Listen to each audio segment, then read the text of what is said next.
Electoral bond के मामले में सुप्रीम कोर्ट ने दी स्टेट बैंक ऑफ इंडिया को सख्त चेतावनी।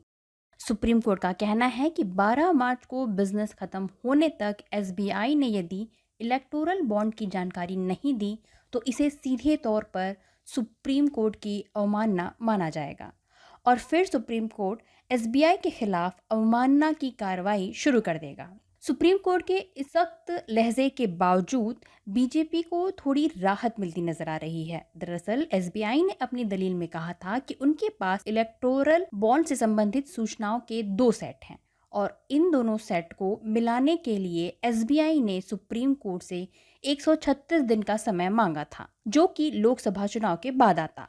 इस मिलान से यह स्पष्ट हो जाता कि इलेक्टोरल बॉन्ड के जरिए किस पार्टी को कितना चंदा दिया गया है। सुप्रीम कोर्ट ने अपने आदेश में स्पष्ट रूप से कहा कि आपको सूचनाओं का मिलान करने किसने कहा है, आपको केवल सूचनाएं सामने रखने को कहा गया है। सुप्रीम कोर्ट के इस फैसले के बाद सीनियर एडवोकेट हरीश साल्वे, जो कि एसबीआई की पैरवी कर रहे हैं, उन्होंने कोर्ट से स्पष्ट रूप से पूछा, एक बार फिर से स्पष्ट कर दीजिए, हमें जानकारी क्लब करके नहीं देनी है ना? कल हम फिर से कंटेंटमेंट ऑफ कोर्ट का नोटिस नहीं चाहते। इस पर जस्टिस गवई ने कहा, चीफ जस्टिस ऑफ इंडिया ने स्पष्ट ऑर्डर दे दिया है, उसे फॉलो करिए।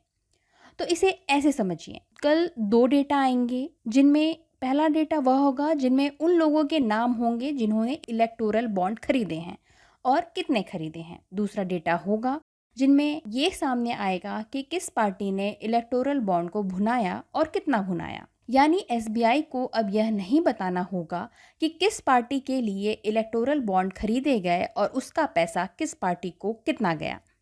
अगर इन दोनों डेटा को मिला लिया जाता तो यह स्पष्ट हो जाता कि किस पार्टी को कितना चंदा मिला।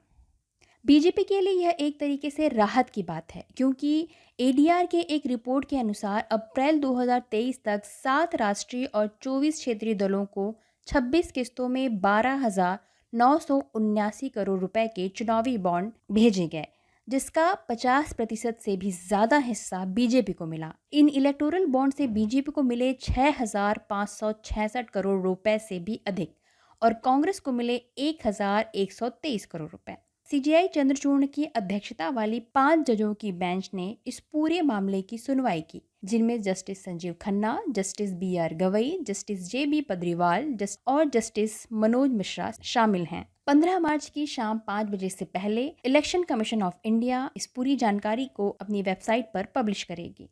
तब तक के लिए जुड़े रहिए एनएम टीवी के साथ। धन्यवाद। हिंदुस्तान जिंदाबाद।